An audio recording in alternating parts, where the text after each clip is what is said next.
Welcome to Light and Peace Through the Storm. I am Cecilia. Each week, we have honest conversations about real life challenges and explore how to find peace, clarity, and hope, even in difficult moments in life. Wherever you are listening from today, remember, peace is possible and light is always present, even in the storm.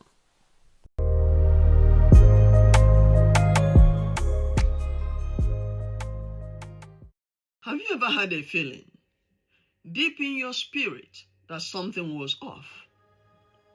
You have no proof, no evidence, just a quiet internal alarm that you couldn't just ignore. And later, you found out that you were right. But the truth is that sometimes our gut feelings turn out not to be insecurity, but discernment. But we have to know that not every anxiety is a revelation from God, and it's not every suspicion that is the truth. So how do you know the difference between your fear and a warning from God? Let me tell you a story. He used to be very, very attentive, fully focused on me. When he was with me, he made me feel like nobody mattered except myself. And then, one day, a mysterious guest arrived at our home, and gradually, the energy shifted. He became more focused on this guest. Initially, I did not mind. I told myself he was just being a good host, and I did my best to be a good hostess. Weeks turned into months, and the shift in energy became more significant. And one day, everything came to the light. Today, we are talking about cheating red flags. Red flags that are not from paranoia, but they are from wisdom. Ignoring red flags can cause serious damage, and so can misreading fear into being intuition. Proverbs chapter 4 verse 23 says, "Above all else, guard your heart, for everything you do flows from it." That means that our words and actions come from our mind, from our thoughts. And we need to be careful about what we are thinking. We need to ask ourselves, is it really the truth? Or is it fear talking? One of the red flags in a relationship is when you notice a shift that you cannot explain, an emotional shift.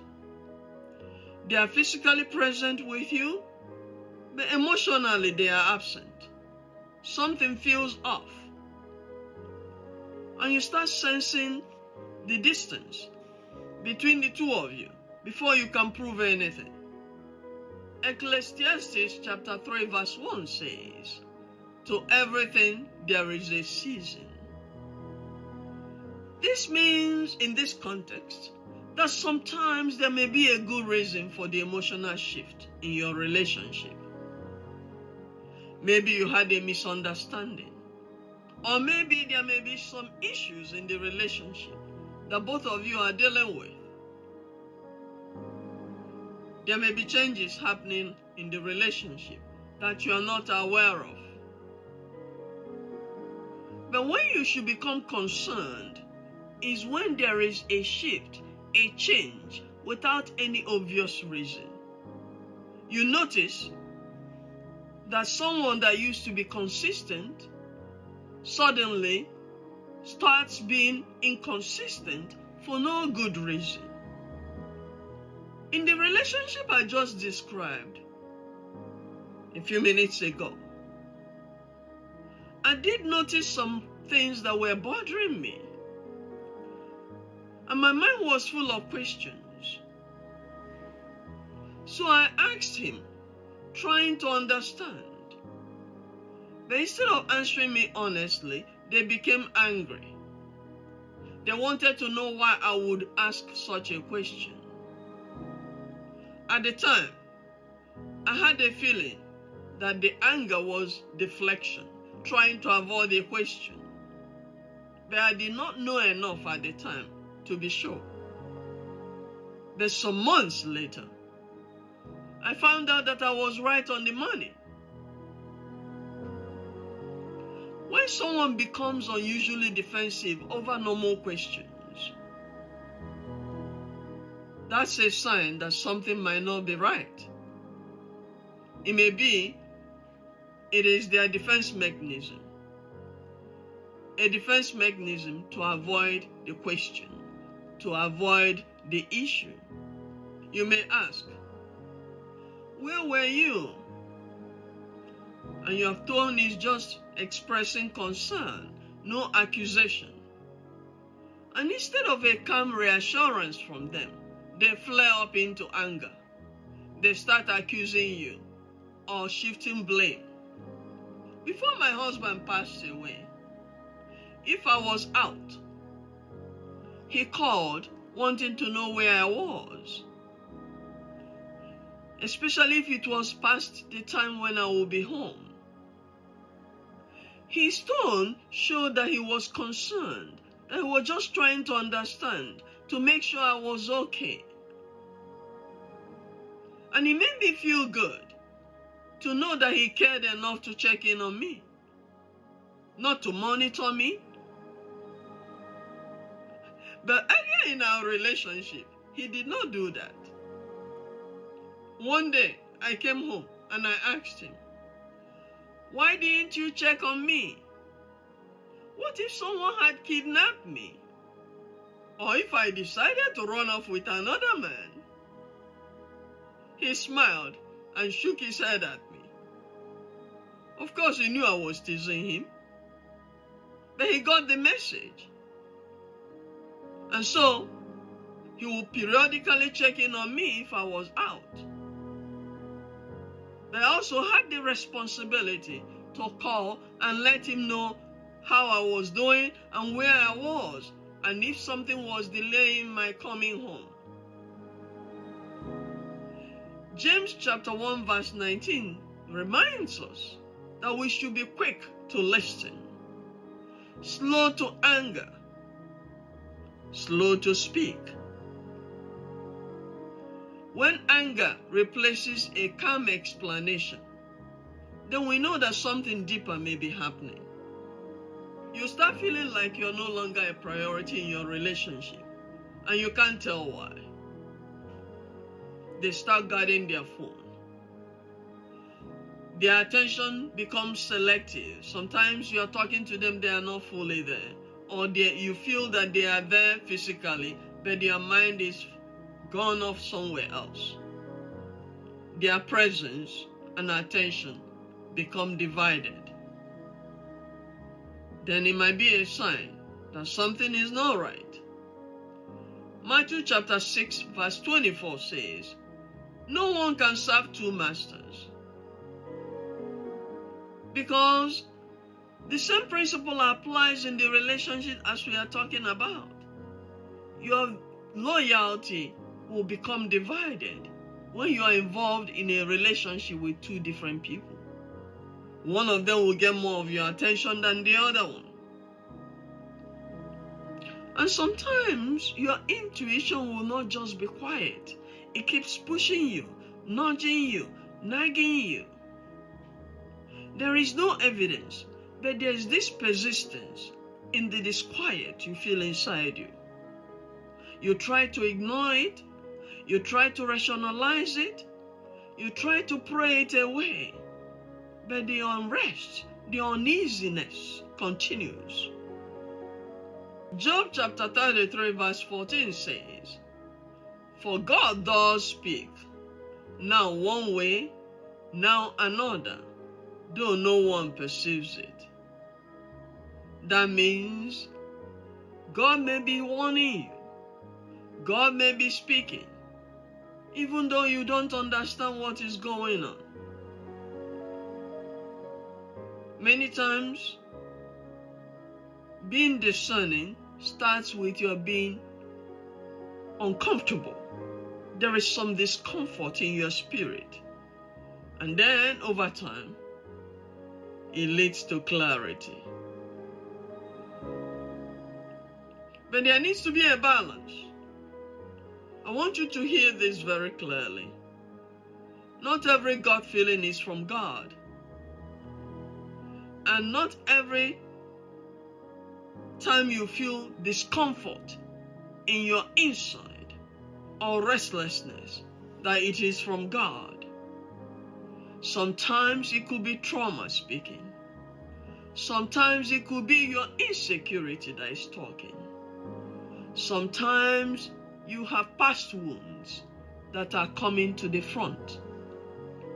2 Timothy chapter 1 verse 7 says, "For God has not given us a spirit of fear, but of power, love, and a sound mind."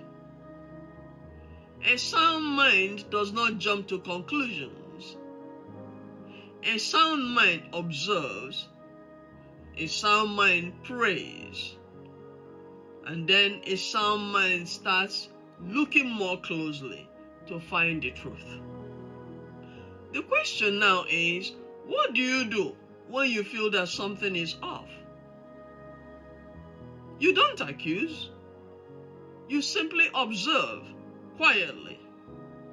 You don't panic. You pray to God to help you, to give you wisdom, to bring everything to the surface. You also don't make assumptions. You pay attention to see if you're going to see any consistent pattern, not just a one-time off. So you need to check yourself. Are your suspicions going on because you are feeling insecure? Is it because you were hurt in the past? Because you were betrayed? And it's making you to read more into a situation than there really is. Psalm 139 verse 23 says, "Search me, God, and know my heart. See if there is any offense in me." Sometimes, the first place that God checks is our hearts. You need to examine yourself to know what your heart is thinking, what your heart is saying, and whether that is pushing you to see things that are not really there. Cheating red flags are real, but so is fear. One of the biggest mistakes that somebody can make is to confuse anxiety with discernment. The goal is not for you to become suspicious of everyone.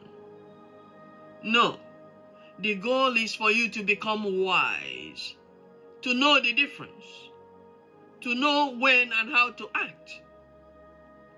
It is not every text that they do not answer that means that they are betraying you. And it is not every late night that means they are cheating. And it is not every time you feel uncomfortable in your spirit that it is God warning you. But at the same time, red flags should not be ignored. You need to develop healthy discernment. Healthy discernment helps you to pay attention, pay close attention. But you're becoming paranoid and assuming the worst is not going to help the situation. There is a difference. Peace does not mean pretending that everything is wonderful when they are not. And wisdom does not mean you obsess over every possibility.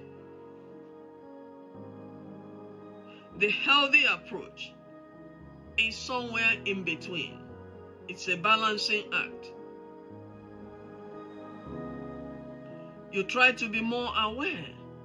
You try to observe more while staying grounded, while staying emotionally stable. You don't go imagining the worst without evidence.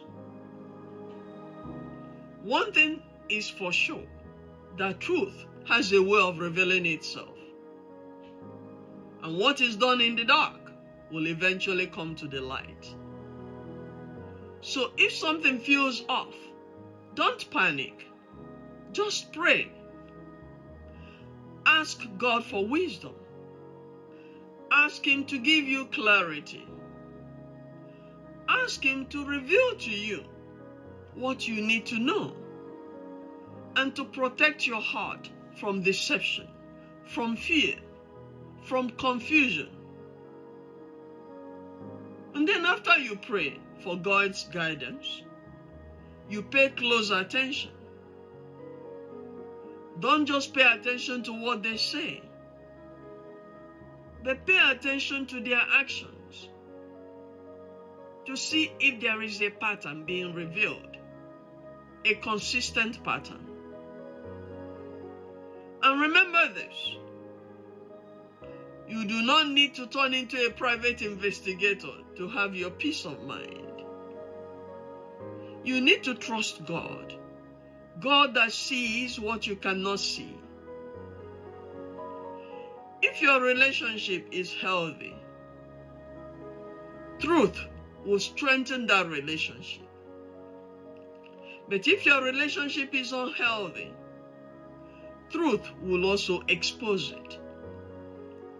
Either way, you have to know that God is your Father, your loving Father, and your friend. He got your back.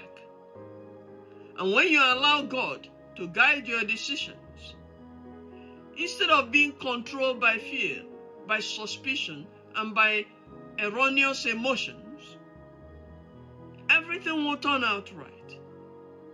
You may not always get the answer you want, but you'll always find the peace that you need. I pray that our God of all peace will be with you. May He give you clarity and peace that passes all understanding.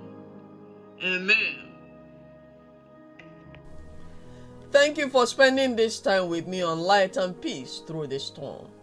To stay connected, visit ceciliapublished.com or follow the podcast on YouTube and social media at Light and Peace Pod. Music in this episode is fully licensed for this podcast. Until next time, remember, peace is possible and light is always present, even in the storm.